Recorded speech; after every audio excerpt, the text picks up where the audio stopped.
Hi, welcome to John's Jeep Garage. Today we're going to change the oil on a Jeep Gladiator. This has the 3.6 liter.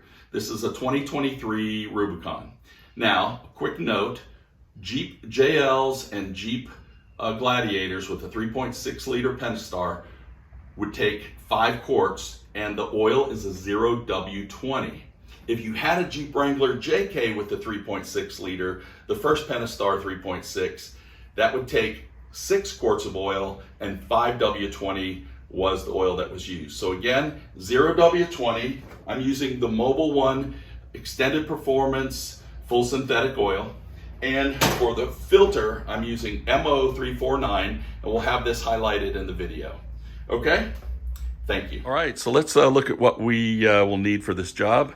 Again, your 0 W20, at least 5 quarts. I use a secondary drain pan.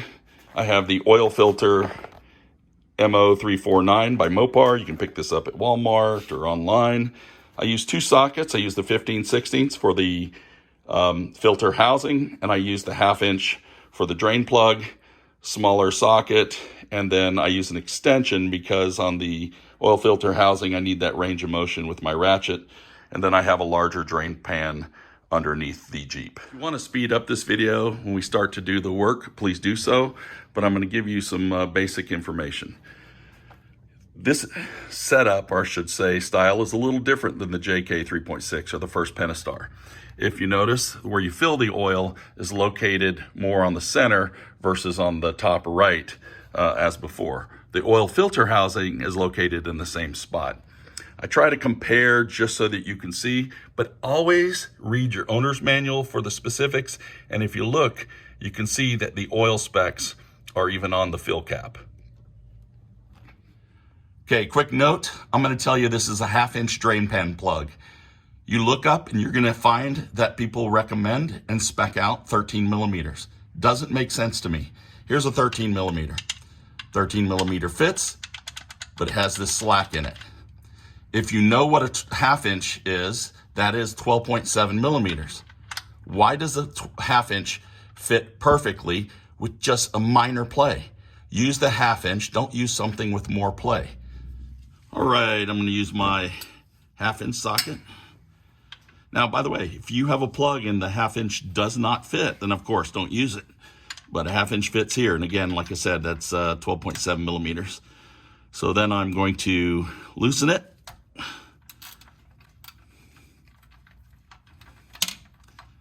Should be able to do that by hand.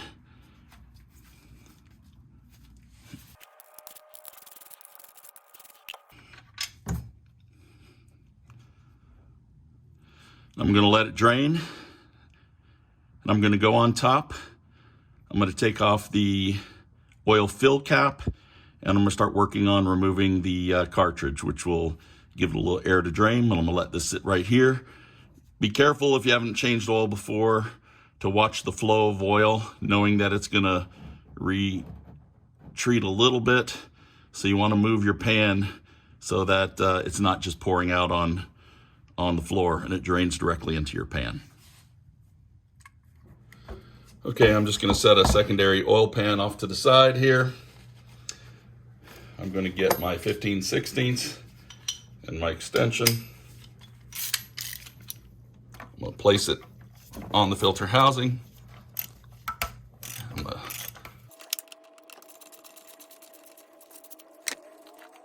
Be careful as I drain it to just transition it to the pan,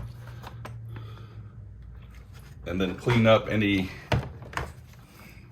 spills. I like just trying to ensure it's clean. Okay, so some other things I added was some paper towels. I have this little pick set a right angle, and I'll show you why I use that. And then I got this, has a little bit of oil in it because there's a gasket I like to lubricate before I put it back on when changing the filter. I'll show you all the steps. So first thing is I just take this oil filter, disconnect it, pull it out. Now I have the housing cap, and I try to wipe all the excess oil off of it. And then anything that could be on the edge, I just kind of clean up myself. Second thing is there's this gasket. I don't know if you can see, but I usually just take the pick like that, and it's on that larger gap on the bottom, and I pull out the old gasket. Clean it up, set it to the side, and then I'll get my new MO-349. Comes with the gasket, and then here's your filter housing. So, simple steps. I take this, I press it in, just so it snaps into the housing. Now I need to get that gasket on there. And I could just go ahead and put the new gasket on, but I prefer, set this to the side, to dip it in a little bit of oil, a little new oil, and just lubricate the gasket all along the side so it helps get a better seal when you're locking it in versus dry. And I start to pull it over the edge, big fingers, and I pull it down. Give you a better close-up of this. And I put it just back where it was, you can see, in that larger gap area. Now, constantly I'm just wiping off anything excess. I'll move this off to the side. And then I just take this and place it back in.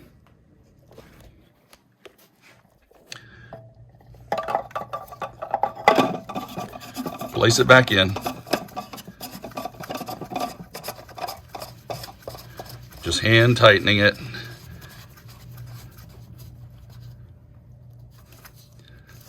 Okay, and now I'm going to tighten it with the socket. Okay, so this is plastic.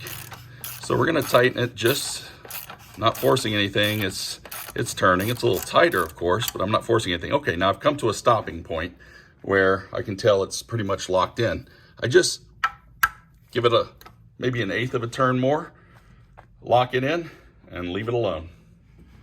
All right, so now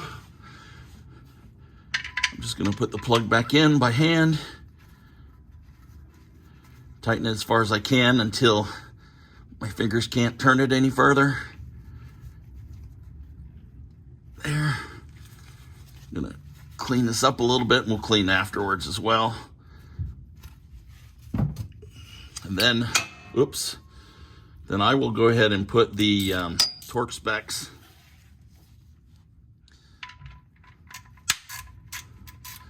right now. It's still loose. Couldn't get it all the way tightened with my fingers. So it hasn't even really bumped in there yet. Hold on. There. So I'll put the torque specs on the video, but basically once I get it tight, I just give it like a quarter of a bump, less than that, like an eighth of a bump. You don't want to, not an eighth more turn. Really, you just want a very snug fit. Do not over tighten your oil pan drain plug. One more thing you will need is a funnel. Make sure that funnel is clean, so no debris travels down into your oil. And I'm using, instead of 5 quart, individual quarts, I'm using 1 full container. So I know it's 5 quarts in here, and I'm pouring it, but I won't pour it all. Just before it finishes, let's just say 1/4 of a quart, I'm gonna hold off and measure it with the dipstick, due to the fact there may be some residual oil in there, taking away some of the capacity. All right, I'm gonna put the cap back on. I'd probably say I've put in about 4.8 quarts estimated. Should take 5, but I'm gonna run it, and then I'm gonna check the oil dipstick. All right, let's go inside. Let's just start it and let it run for maybe about 2 minutes. All right, this is your oil dipstick. It's located on this side of the battery, driver's side of the battery. Battery's on the passenger side of your car. So what I'm gonna do, the oil, we ran it for about 2 minutes, let the oil circulate, let it get into the filter and the filter housing. And now we're gonna pull this up and we're gonna check the level. First, I'm gonna wipe it off. Second, we're gonna put it back in.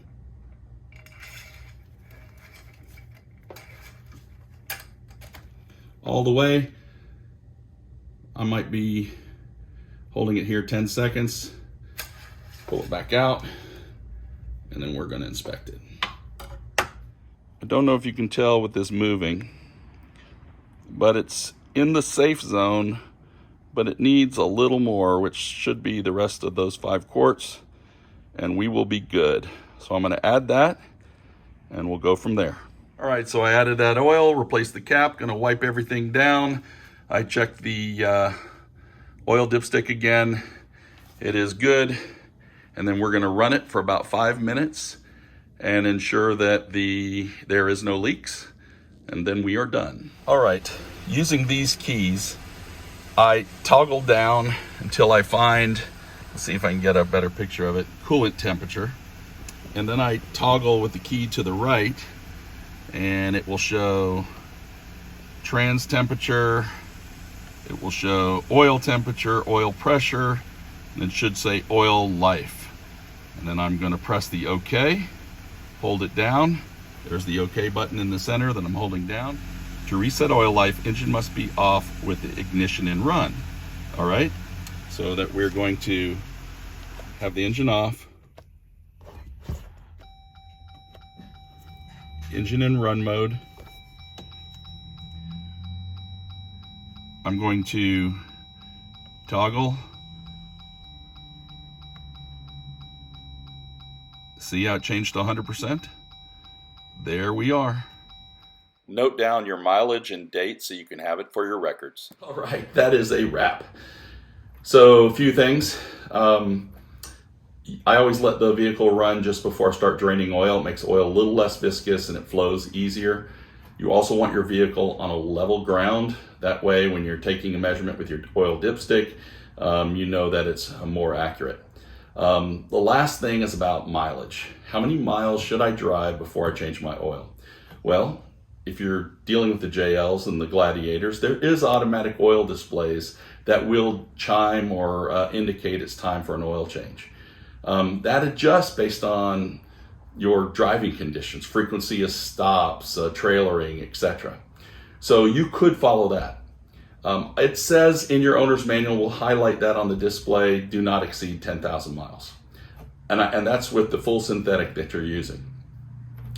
You may have oils, and this is what some people are confused about, like the one I'm using, the extended performance, it may say up to 20,000 miles. I don't go by what the oil says.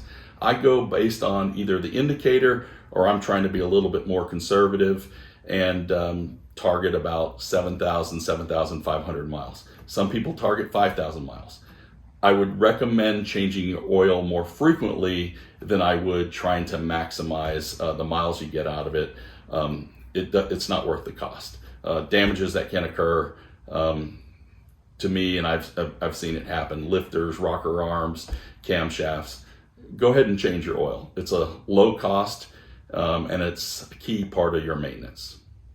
Thank you for watching.